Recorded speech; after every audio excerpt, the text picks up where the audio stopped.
Tol, pray ka na tol. Start na tol. Okay. Okay. Let's pray. Lord, maraming salamat, Panginoon, sa panibagong araw na ibinigay niyo po, Lord God. Marami kami natutunan, Panginoon, sa araw na to at sa pagsama namin sa big disciple group, Panginoon, ngayon.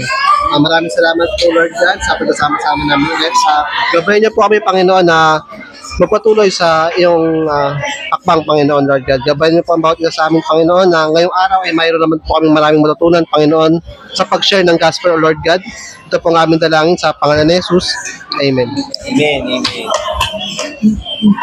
Tol, ano lang, share muna kayo. Kilala niyo ba si Judas? Oo. Judas. Kapag kilala mo si Judas. Judas ka, ayun nga. Ang alam ko lang, alam ko lang, lumalabas yun magpasko eh. Bakit? Sinturo ni Judas. Galing mo to na. Lumalabas pag ano yun eh, Pasko. Pag-usapan natin si Judas. Ano bang natututunan natin sa buhay ni Judas? I think ang Sino pinaka... si Judas talaga? Ako, ang ano ko kay Judas, Just come to your mind. siya yung nagtaksil kay Jesus. Pinagpalit niya si Jesus sa pera. Pera. Sa pera. Dahil sa pera kaya. Oo. Kaya,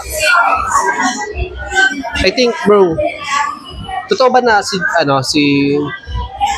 kung hindi pumasok yung devil kay Judas? Ano mo nasabing pumasok yung devil? Kasi yung sabi nga doon sa Luke na nabasa ko na nung pagkatapos silang kumain, biglang pumasok kay Judas yung demonyo. At doon pinagkaluluwa niya na si Jesus. Kasi mamaya pag-usapan natin. Dadaanan natin yun. Oh, maganda yung Ibig sabihin, nagbabasa ng Bible doon. Doon pumasok si Satan eh. Saan for me si Judas yung one of the disciple na ayun nga nag-betray kay Jesus. Pero hindi ko pa alam yung na sinabi nila yun na pumasok sa kanya hindi man. Which is new sa kanya. Tol, ikaw tol, Judas. Bukod sa kaaway mo. Ang Judas. Isa sa 12 disciples. Sana kapakano ka ngayon. Thank you, JN. Pambarangay yan tol Tol, ikaw wala lang si Judas. Hindi, okay lang. Talaga. Ikaw, bro. Yung sinasabi ni Leo, yung pumasok si Satan kay Judas, ano yun?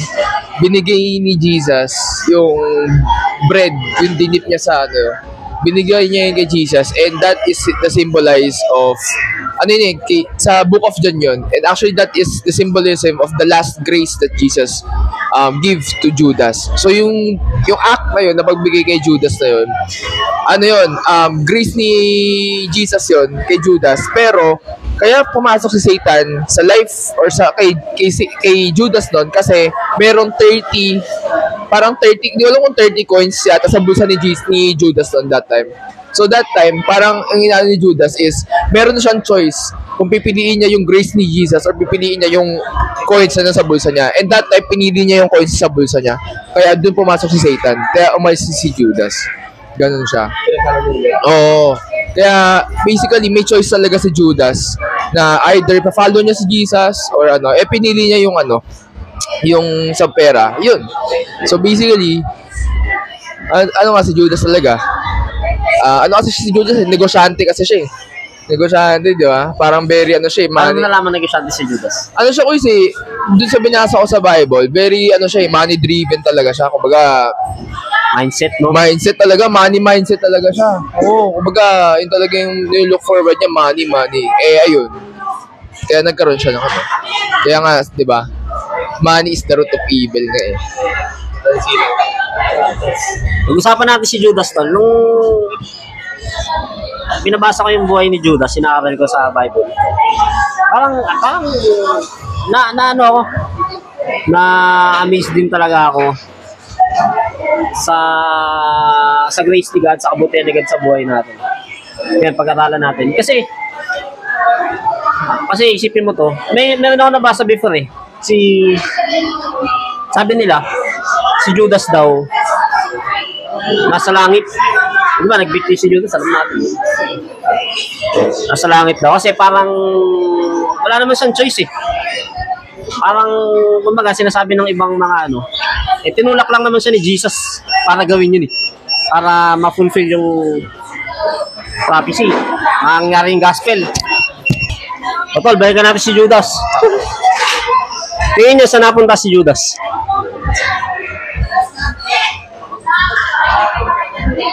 Sabi ka ba? Sa akin sa hell siguro. Sa hell. Bakit? Kasi ayun. Mas inuna niya yung greed niya. Which is instead yung grace ni Lord, tapos inuna niya yung greed niya. Kaya, parang hindi siya kasama dun sa salvation. May nagsasabi bang nasa langit si Judas? Ako para sa akin, pero hindi ko alam para napunta sa akin. Pero yun nga, para sa akin, hindi siya nasa hell siya kasi sabi doon ni God na mas okay nang hindi pinanganak yung taong magkakalululo kay Jesus. Mas mabuti na, mas maigi hindi siya pinanganak. Magaling. Sa hell siya. At ang question. Tingin niyo kasalanan ba ni Judas na pinagkagulo niya si Jesus? Actually, yung yung case yung tanong ko na yan, guys. Tanong ko rin kay RJ dati yan. Sabi ko, what if hindi... Malay mo, setup lang pala ni yun. Kasi, ayun mangyaring gospel. Hindi yung question ko sa utak ko eh. Sinadya ba ni Lord na si Judas ang i-set up? Pero kasi napapaisip ka rin na, at tanong ko rin sa kanya nun, what if hindi si Judas yung gumawa nun? Sino gagawa nun? Diba? Pwedeng other way around na, diba kasi Peter, dininay niya si Jesus 3 beses eh. Pero ako, ang sagot ko doon, nasa hell na pala si Jesus kasi nga, parang ang nangyari doon, Judas, yung nasa hell. Oo. Kasi nga, parang ang nangyari kasi doon, Si Jesus pinakauna. Judas? Si Judas. Hindi, si Jesus pumunta sa hell. Hindi, si Judas pumunta sa hell. Ayun sa hell si Judas kasi nga, kung kung titigan kasi natin, si Peter dininay si Jesus 3 beses, di ba? Pero ano ginawa ni Peter? It's always not the sin eh. It's always kung ano yung naging transformation, kung paano na nakipag-cope sa sin eh. Si Peter naman, ginawa niya, nag-surrender pa rin kay Jesus and nag-turn away siya kay Jesus. Nag-turn away siya doon sa sin niya. But si Judas, nung the moment na binitray niya si Jesus, di ba, anong ginawa niya? Nagpakamatay siya. Nag-bigti siya. It's because, ang sabi nga ni Ari doon, parang iniisip niya na itong si Jesus, masisave niya tayo, yung mga tayo sa Romans, di ba? Pero, ang sinasabi ni Jesus na masisave tayo is spiritually.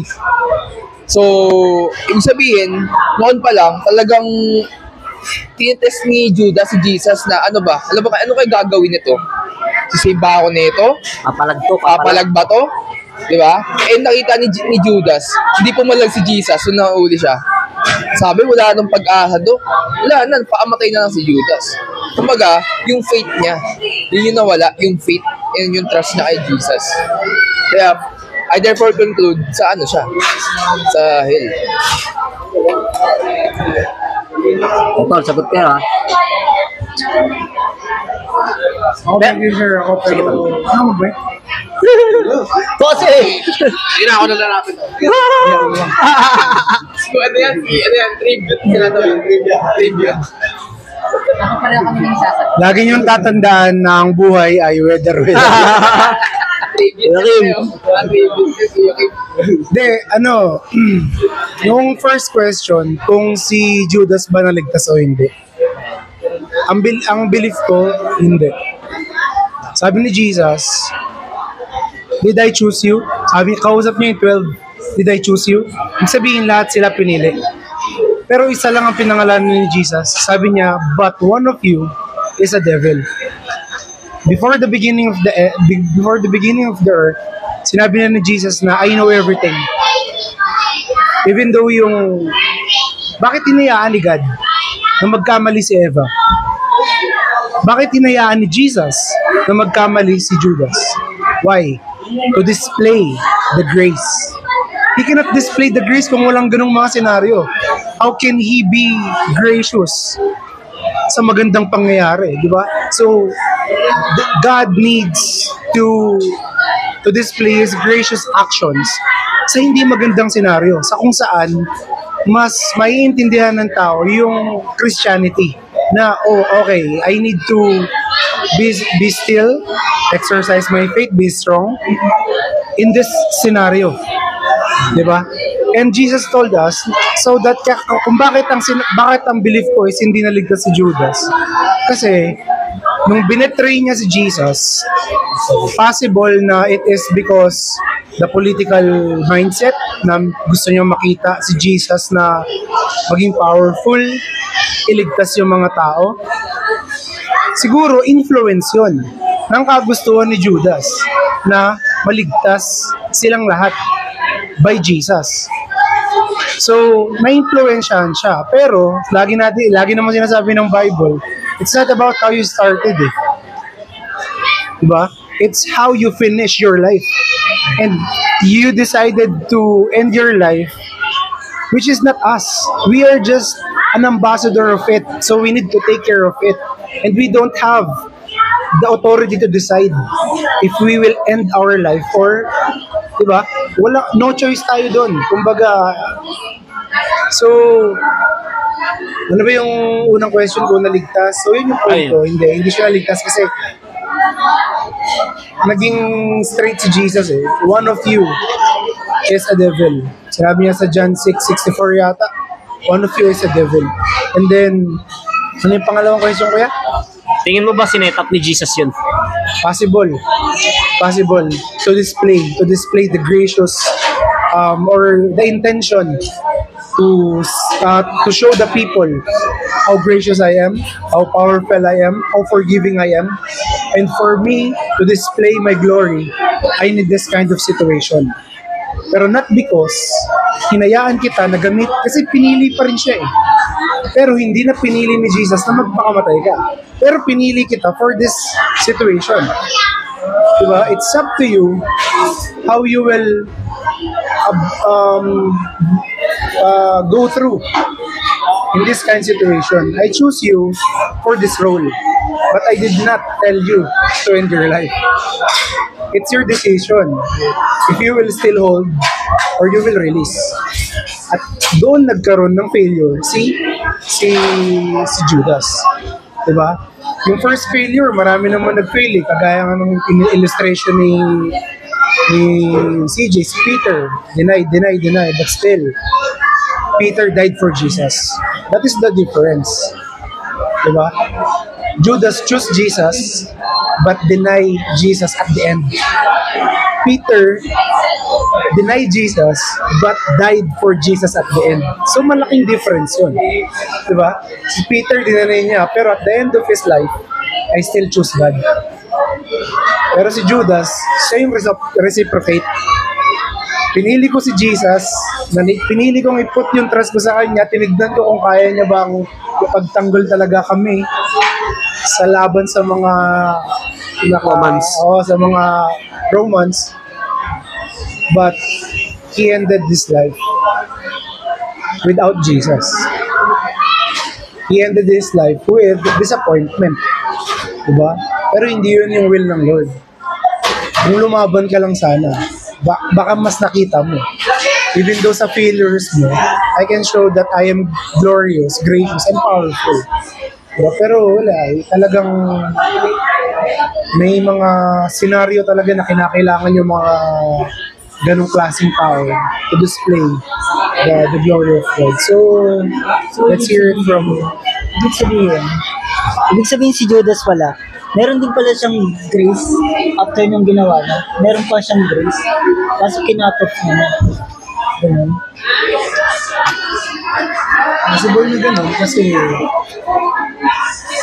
yung grace kasi gagana as long as we live.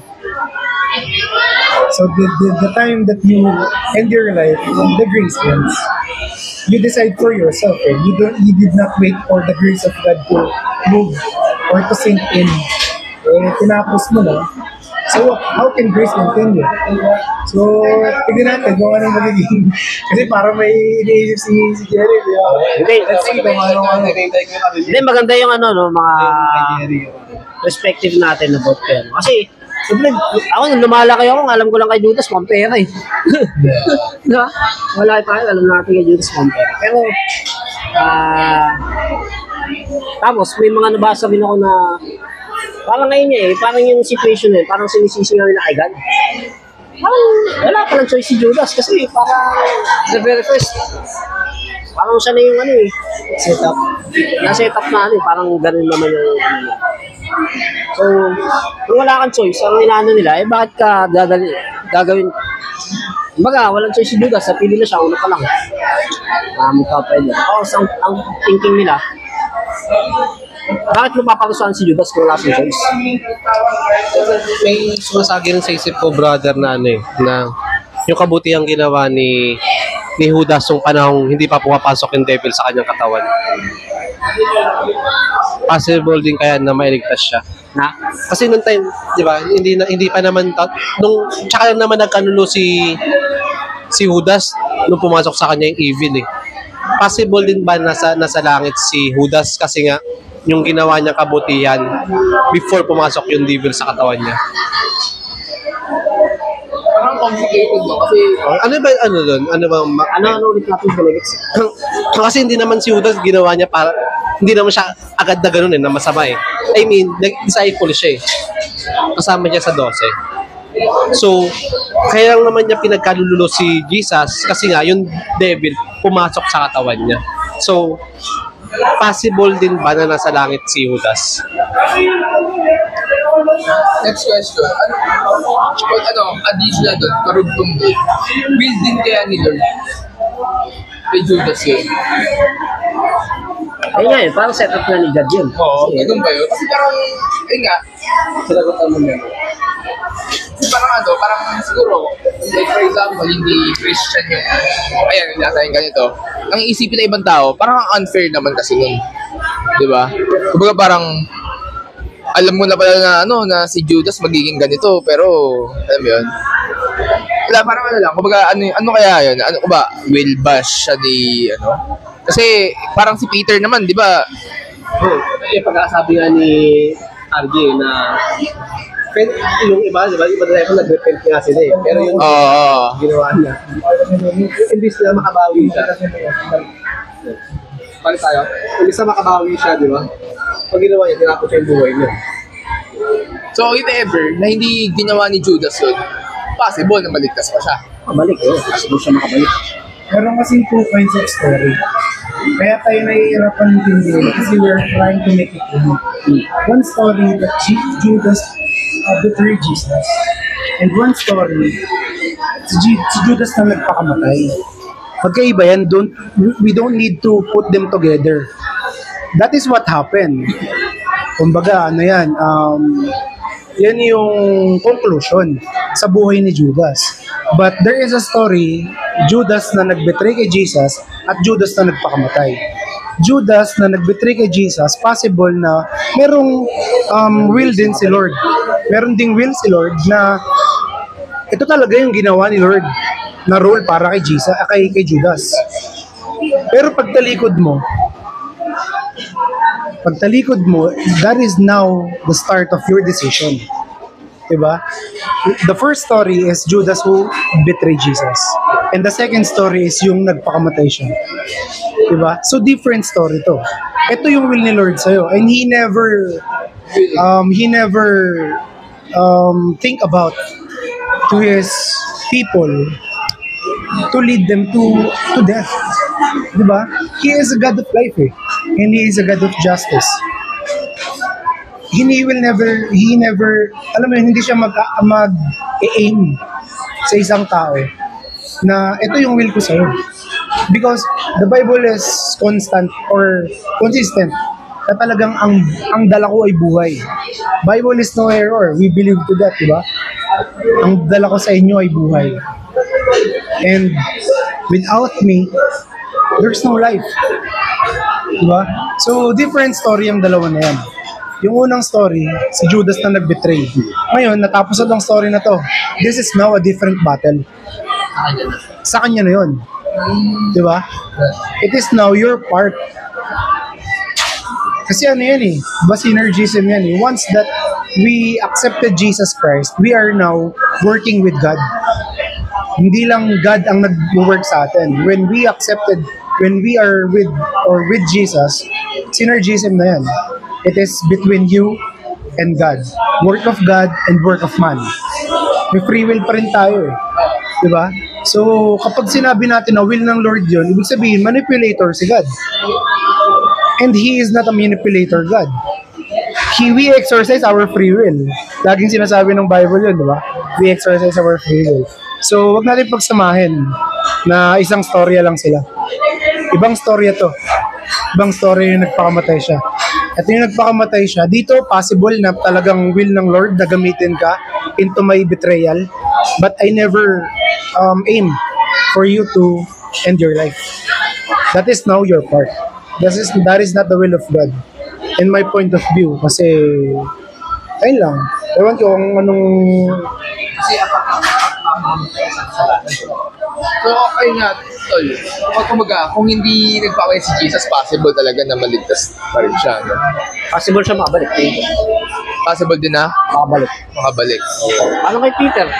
Ganun. Kasi si Andrew, di ba yung mga disciples naman din, imperfect din eh. May mga kasalanan din naman si Andrew, ayun, di ba lahat ng disciples niya, yung pinako si Jesus, wala doon. So, ang ganda ng testimony niya, pinapatuloy si Judas. Oo nga, no? Pero ang ganda ng testimony niya, Crazy. pinapatuloy siya. Kasi, Crazy. Hindi ko mag-preach lang, hindi ba alam ako yung betray ko Jesus. But I thank God because I found forgiveness. Bakit ako ito, ano? Sinasabi ng nanay ko na ano, ikaw, udas ka talaga eh. Ganun. Wala din naman ako nag-trial. Hindi na ako sumunod. Si Jesus eh. 3 beses pa. Pero isang preach ni Peter, thousands ang dumatang. Kasi kung tutusin ko, ang ginawa ni Judas, parang alas ganun din ginawa ni Peter eh. Same lang naman din sila eh. Kahit sila Andrew na pinekostin si God na, ay hindi si Lord yan. Hindi si Lord yan nagpakita kay Andrew. Hindi si Lord yan. Kay Thomas yata yun kay Philip. Kay Thomas. So, inuusin talaga yung tamo eh. No? It's, ano lang, tama sabi niya parang ano eh. So, Kung paano mo i-turn yung ano, yung sin mo na yun eh, to something gracious eh. so ano rin, iba ko lang doon. Or, hindi ano eh, si God kasi, may will si God. Pero, may choices tayo eh. May binigyan tayo ng free will ni Lord kung ano yung tatanggapin natin. Ayun, si Judas, siya yung nag-create ng sarili niyang will. Instead na si follow niya si God, pinalo niya yung sarili niyang will. It's, the question bro, nasaan na nga ba si Judas? nice. Continue.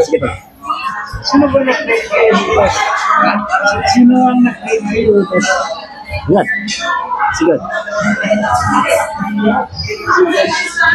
Ano yun? Nag-create si Judas. Nag-create kay Judas? Ano yun? Si mama at si papa niya. Diba? Bakit nag-create ni God, si Judas. Pwede namang ibang tao yung gamitin. Yun yung mga question ko eh. What's the reason, no? Pwede namang ibang tao yung gamitin para ipag... Ano ba yung ano nila? Pero actually, ang yung gagamanan. Kasi Actually, si Judas, ang ginawin tao lang din naman siya na pinarelate. Ang pangalanan lang siya Judas. Hindi naman Actually, pag research yung Judas, ibig sabihin ng praise eh. Praise. Praise. Oh, ibig sabihin, grateful sa agad. May praise si God. Iba na pala yung term na pag sinabi mo plus, paano ano, no? Oh, iba na yung ano ngayon sa atin. Parang ano. Kasi, ayun yung alam natin yung story. hindi masama na lang yung word na or term na name na Judas. Dahil nga may history na yung pangakins tao niya. Natribe. Pero kagaya lang din natin siya. Ordinary yung tao. Kasi, ang question kasi niya, pwede naman daw Bakit ibang tao? Bakit si Judas pa ginamit? Kaya nga, Pwede naman ikaw. ginamit. Sige, basahin natin doon para... Yan. Nakakaba na na art. Di mo natapos na eh. Natapos. Wala pang intro yan. Wala pang intro, wala pang. Bilisan na natin. Pero maganda yun pala. Kasi dadaanan natin yung choice. Yung choice. We will. Sabi dito, John 13:21. Sa inyo ito, mababili pa mo. Story ko ng story nila. Ano yun? Last Supper. Tapos dyan. John 13:21. After saying these things, Jesus was troubled in his spirit and testified, "Truly, truly, I say to you, one of you will betray me." The disciples looked at one another, uncertain of whom he spoke. One of his disciples, whom Jesus loved, was reclining at table at Jesus' side. So Simon Peter motioned to him to ask Jesus of whom he was speaking. So that disciple, leaning back against Jesus, said to him, "Lord, who is it?" Si John to, si John. Sabi ni Jesus. Jesus answered, "It is he to whom I will give this morsel of bread when I have dipped it." So when he had dipped the morsel, he gave it to Judas, the son of Simon Iscariot. Then, after he had taken the morsel, Satan entered into him. Jesus said to him, "What you are going to do, do quickly."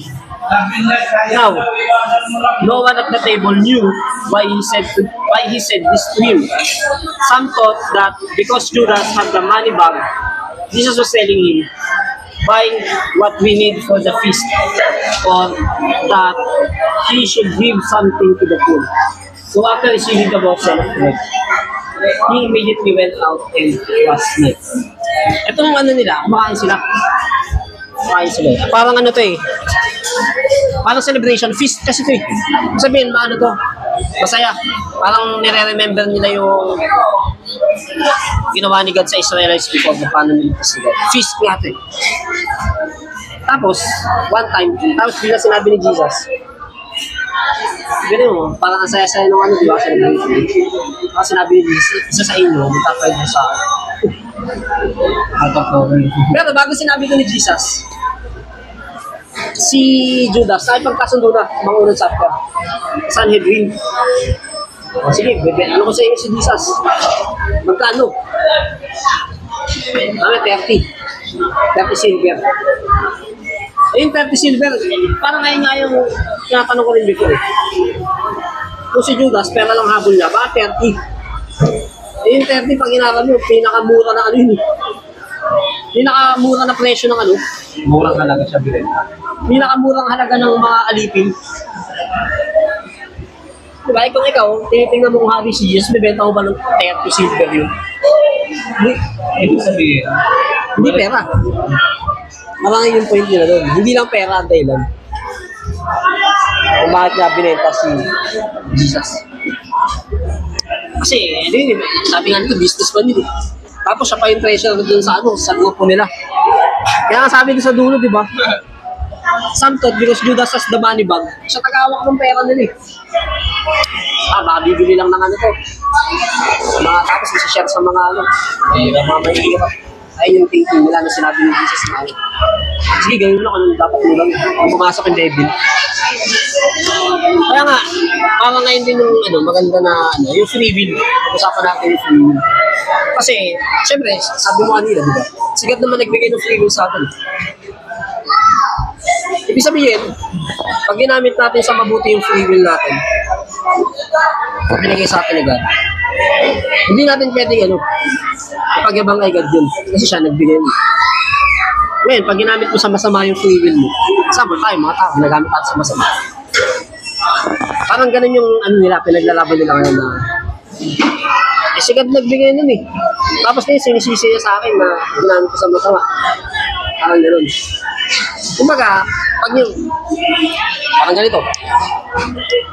Ako, gumawa ko ng kotse. Food. Ako yung nag-create. Bumili ka ng kotse. Tapos ginamit mo sa masama, bumangga ka ng bata. Tapos nung hinuli ka ng pulis, paliwanag mo sa pulis. Eh siya kasi nag-create ng fraud eh. Kung hindi siya nag-create, hindi naman ang makakabangga eh. Parang ganun yung free will. Binigyan tayo ni God ng free will. Pero kung ginamit natin sa masama, parang responsibility natin yun. Hindi natin pwedeng balik kay God na sineta pa ako ni God eh. So, ginamit ako ni God eh. Hindi ko kasalanan yun. Kaya nga, doon mo rin maano eh. Kaya nga, parang yung thinking nila na bakit ko papalusahan si Judas kung sineta mo? Bakit mo pa? Parang unfair, di ba? Kung ginamit mo ako sa para mag-fulfill yung bakit wala akong responsibility, wala akong choice. Pero hindi. Dito makikita natin, may choice si Judas. Mamaya, basahin natin. Kumbaga, yung free will, ano siya, responsibility natin. Pag ginamit natin sa mabuti, ano yun? Thank God, hindi natin pwede pag-ibang sa kanya as siya yung kung ginamit natin sa masama, hindi natin pwedeng mag-isip kay God. May malaya tayong gawin ng isang bagay, pero may kaakibat yun na responsibility. Hindi naman pinarusahan si Judas dahil sa betrayal. Pinarusahan siya kasi nagpapagod. Kaya nga lagi na nabi, that's a different story. Hindi pag-isahin. Pag pinag-isa niya yun, babalik kay God yung question na bakit mo paparusahan si Judas? Kung ikaw naman pala nag-set up nun, ako nag-set up ng first part. Pero hindi ako yung nag-set up ng second part. Kaya nag-decision mo para sa sarili mo. Kaya pinarusahan siya, hindi dahil sa betrayal, hindi dahil hudas siya. Pinarusahan siya kasi he commit, one of the, kaya nga ginawa ng curse yun. The curse is the one who will hang himself on the tree. Kaya ginawa ni Judas. So since that day, naging curse yung kasalanan nila. Every time na may gagawa niya, you are cursed. Pero maganda rin yung tanong niya kanina eh. Bakit si Judas? Pwede na iba. Pwede namang ibang tao gawin. Kaya nung si Satan sa si Judas, magkano sila? Kaya nung ginamit si Satan kaya si Judas. Bakit pumasok si Satan kayo? Si Satan. Kumbaga tala na. Tingin ko hindi naman siya totally piniligan para gamitin ito na Kasi pwedeng ibang tao yun eh. Kasi meron, New Testament pa, Old Testament pa lang, mamaya dadaan na natin. Psalm 41. Parang prophecy na siya. Na isa sa mga kasama ko sa table lang kumakain. Pagkakanulo ako. Psalm 41. Wala naman pinangalan ng Judas dun eh. Pwedeng ikaw yun, pwedeng ikaw yun. Kasi dami kasama ni Jesus dun eh. Kasi So sa Psalm pa lang sinasabi na pala yun. Old Testament pa lang po.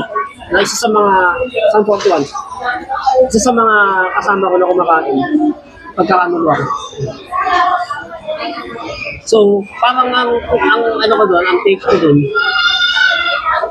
ano talaga yun eh, parang yung sinasabi nila kanina, diba, hindi pera. Meron siya sariling desire eh. Silang palayain sa ano. Tingin ko, lahat ng mga disciple, ganun yung thinking. Si Judas lang yung matapang na gumawa ng paraan. Ano yung nag-sample? I-push. Si Jesus. Kasi bilay mo si James and John, magkapatid. Pag naging hari ka, bilay mo kasama. Kasi lahat sila ganun yung thinking eh. Tapos sasabihin sa'yo ng hari nyo, pag sinampal ka sa kanila, bigay mo yung kanan. Kabila naman. Napaka-counter ni Jesus. Parang pakaiba na, parang unexpected talaga dun sa ano natin. Na pinakwento ni Jerry ko lang yun. Sabi niya, kasi si Jesus, pinagpalit, kumbaga, si Jesus, 30 silvers lang. Tinraidor niya si Jesus para sa 30 peraso lang ng gold, ay ng silver. Ngayon, ang pinag-uusapan kanina, Si Judas, treasurer siya eh. Tagahawak talaga siya ng pera. Kung pera lang talaga ang gusto niyang gawin, kung pera lang talaga yung gusto niyang kunin, bakit dun pa sa 30? Eh, nasa kanya yung pera, treasurer siya eh. Hindi lang 30 yung hawak niya eh. Ngayon, kaya namin napag-uusapan to kasi may mga ibang idea na hindi talaga pera yung gusto ni Judas. Ang gusto talaga ni Judas, itulak si Jesus para mapakita sa lahat kung talaga siya ba talaga yung tunay na tagapagligtas. No choice ka na. Oo. Ngayon, kaya kung mababasa mo sa Bible, kapag katapos ni Judas kunin yung 30, wala mo na din ang mekbe. So, nakuha na ni Judas yung 30 silver. Pag binasa mo yung Bible, hindi siya umalis agad. Nakamasid siya. Tinitignan niya kung ano yung gagawin ni Jesus. Kasi ang gusto niyang makita, si Jesus, kasi nga, laging noon pa, sinasabi na merong isang darating. At itong darating na to, magpapakilalang Diyos. At itong Diyos na to, ililigtas kayong lahat laban sa kamay ng mga sumusupil sa inyo, which is yung Romans that time, yung mga Romano that time, Roman empires. Ngayon, dumating na si Jesus at nagpakilalang ako ang Diyos. Ako ang sinugo. Ako ang Misaya. So ngayon, itong mga pumili siya ng 12, isa doon si Judas. Ngayon si Judas, sumunod siya, hindi dahil mahal niya talaga si Jesus. Sumunod siya kasi talaga ang gusto niya makita is kung ililigtas ba talaga ako ng taong to. Kasi tao siya that time eh. Kung ililigtas ba talaga ako ng pangalan na Jesus na to. Ngayon, dumating na sa punto na kasundo na siya sa mga tao matataas na tao that time na, sige, isusuplong ko si Jesus sa halagang 30. Pero kung talagang pera ang pinag-uusapan niya, treasurer siya eh. Nasa kanya na yung pera, itakbo niya na lang kung talagang pera ang gusto niya. Pero hindi kasi yun eh. Ang pinaka-goal niya talaga is makita kung itong tao na ba to is capable ba talagang iligtas itong mga tao na to. Yun ang gusto niya makita. Kaya, para siyang na broken hearted nung nakita niya na parang namatay na hindi lumaban si Jesus. So hindi niya kinaya yung pressure na gawa na siya ng masama sa kapwa niya, hindi niya pa nakita yung gusto niya, di ba? Nabigo pa siya sa pangarap niya. Kasi ang pangarap niya, makita na papalayain ni Jesus physical. Eh si Jesus darating para sa spiritual natin lahat. So hindi niya kinaya. Ngayon, Mali yung expectation niya. yung expectation niya, hindi niya na-meet. Nung hindi niya nakita yun, tinapos niya yung sarili niyang buhay. Ngayon, kung ang tanong, bakit si Judas? Hindi rin natin kayang sagutin yun. Kasi hindi naman natin din pwedeng questionin yung kaalaman ng Diyos eh, na bawat isa naman sa atin mayroong role sa mundong to. Nagkataon lang na kay Judas tumapat yun kasi siya talaga yung nakitaan ng ganong klaseng kagustuhan or desire or ugali. Baga sa kanya talaga na tumapat lang kay Judas. So anong magkaano-ano si Satan at si Judas? Actually wala naman sila talagang kinalaman sa isa't isa. Wala naman sinabi si ang Bible na meron kang mag-anak si Satan eh. Pero may merong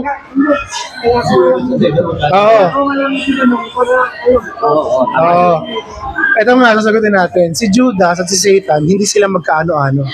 Pero si Judas, si Satan, may plano kay Judas. Hindi lang kay Judas, pati sa ating lahat. Kasi si Satan, alam niya na, sinabi na sa kanya ng Panginoon na darating ang araw na susunugin kita, parurusahan kita. So siya, hindi niya kayang kantiin ng Diyos. Diba? Tayo. Sinong mga titirahin niya? Yung mga God after, or yung mga man after God's own heart, which is tayo. Yung mga malalapit sa puso ng Diyos at nasasaktan ng Diyos kapag isa sa atin ang mawawala lang kasi hindi siya papayag na ako lang, hindi ako pwedeng papayag na ako lang. Diba? Kaya nga kaya nga sabi nila hindi ka kailangan ni Satanas hilahin hanggang impyerno. Kailangan ka lang niyang tanggalin. Kailangan niya lang tanggalin yung focus mo kay Jesus, impyerno na yun. Diba? So, kunyari, ito si Jesus, hindi niya kailangan ikaw dalhin mismo sa ilalim para ma-impyerno ko. Ang kailangan niya lang, tanggalin lang si Jesus sa harapan mo para makikita mo, impyerno. Di ba? Lilihis. Oo, ililihis niya lang. Kasi once na malihis ang atensyon natin, yun na yung panahon. Nasasabihan ka niya, bubulungan ka niya. Di ba? The reason why pinasok siya ni Satan is because faith lost. But since Bible lang, sinasabi ng Bible, as long as we are with God, Satan cannot possess us. Pwede tayong ma-influence by the enemy, but yung word na possess, that is for Jesus only. That is for God only. So huwag kayong matakot sa mga evil spirit na napopossess. Hindi tayo kayang i-possess nun. Pwede tayong ma-influence. Nasa iyo yung Holy Spirit. Oo. Hindi tayo pwedeng i-possess nun kasi we are the blood of Jesus, sealed by the blood of Jesus. So it's impossible na mag-possess tayo. Diba? Pero ma-influence, possible pa yun. Kasi we're living in a nature world. Eh. Pero yung ma-possess, we are possessed by God, by the Holy Spirit, and we are sealed. And no one cannot destroy that seal. Kasi that is eternal, secure, and a promise. So, ayun. Wala silang kano, disip talaga kung kano-ano. Pero si Satan, ang plano niya sa ating lahat, including Judas, is tanggalin yung attention mo of Jesus. Yung grabe lang din yung design ni Judas kasi. Kaya siya yung, Sobrang nasaktan. Nalagay ito sa ganong situation. Kasi, Sasabihin daw siya. nung pumasok si Satan, sa'yo natin. Tinatanong siya ni Tinatanong siya ni John, Lord, sino yun? Yung Tidor. Sabi ni Lord, kung kanino ko iaabot to. Tapos sabi dito, then after he had taken the morsel, say, 26, it is, I have dipped. So when he had dipped the morsel, he gave it to Judas, the son of Simon Iscariot. Then after, sabi doon, diba? He had taken. Kumbaga, kinuha ni Judas eh. Tapos parang ayun yung naging senyales na pagkuha ni Judas, pumasok niya. Hindi siya nagtanggap niya. Isa sa akin, magtatry doon. Kung kanino ko to, siya yun. Kung sa'yo inabot ni Jesus, ano gagawin mo? Tatanggapin mo ba yun? Hindi po ako yun. Hindi ako ba't ako? Hindi na itatry doon. Tanggihan na. Si Judas, anong ginawa niya? Sabi doon, he had taken the morsel. Yung ibig sabihin choice na yun. Hindi mo pwede isisi kay Jesus na, bakit sa yun, the moment na kinuha mo, sabi doon, he had taken the morsel. Pagkuha niya, sabi doon, Satan entered into him. Hindi naman unang pumasok muna si Satan bago niya kinuha eh. Choice na muna yun. Uy, ito na yung sign ko, kinuha niya. Tanggap niya na siya yung tatay mo. Parang siya na process. Pasok ko yun. After na, Nasuwanan ka demonyo. babasahin niyo yung John 6. Nalikan po siya ni Jesus. So,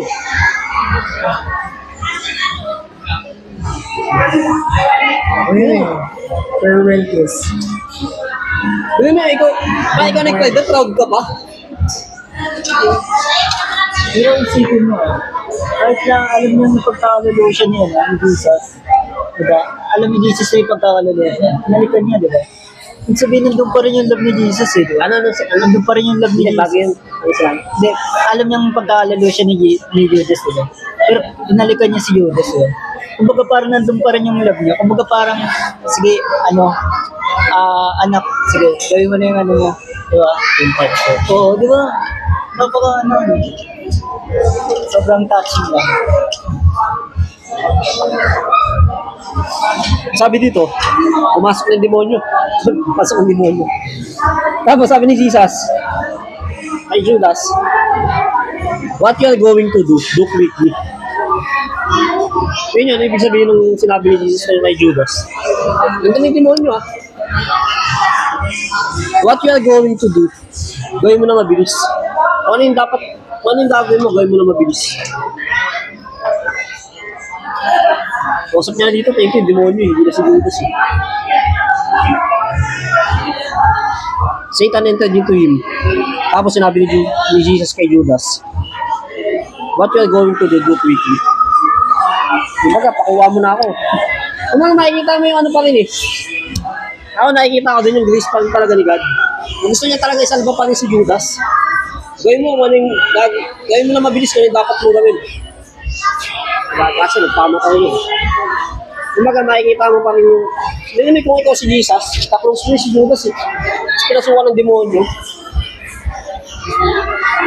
Sakit ko para sa'yo, di ba? Parang yung sinasabi ni RJ kanina, ang gawin ng kaaway eh. Ilayuwa kayo yan eh. Kay Jesus eh. Diba sa kinuha mo yun, tinanggap mo yun. Nasuwang ka ni demonyo. Ipin mo, ano parang gawin ni Jesus? Isang kaibigan ko yung ano ah. Pinili na naman yung alam niya mali ah. Tapos, ngayon nga, nung inaano si Jesus, papatay na. Isipin mo, bakit inaabangan, no? Kung ikaw yung magnanakaw, Tol, nakaw ka ng TV, aabangan mo ba yung ano? Kaya aalis ka na nun. Ikaw, tinitingnan mo pa, ano kayo magiging reaction ng may-ari? Dito sa yung siglo mo, sa crime scene naman doon. Ano magiging reaction ng may-ari? Talaga to. May pera talaga to. Hindi talaga Hindi pera. pera. Ang gusto talaga manuhin ko is yung niligtas talaga ako. Pero feeling ko parang tinis lang yung pipi yan eh. Kasi kaya Judas eh. Tines niya si Jesus. Oo, kaya si Jesus. Ibig sabihin, kung hindi ginawa rin ito, walang mangyayari na ay hindi tayo mag-iligtas. Tingin ko, Tol, kung hindi si Judas yung gumawa nun, meron pa rin iba. Oo, meron. Kasi lahat nga sila eh. Lahat si Jesus. Hindi. Parang lahat sila, iba yung thinking. Ayun nga, sinasabi na kasi kanina. Lahat sila, ang thinking nila, Makalaya. yung Messiah na magliligtas sa kanila sa Roman Empire. Pero si Jesus na hindi, iba yung ano eh. Ako, liligtas ko kayo sa kasalanan, pero hindi nila magets-gets talaga yun. Wala yung possibility na baka si Peter. Pwede rin. Baka si Peter. Kaya, Pero si Judas yung may lakas ng loob na ayaw mo gumawa ng paraan ha. Ako magtutulak sa isang sitwasyon na no choice ka na para gawin para lumapang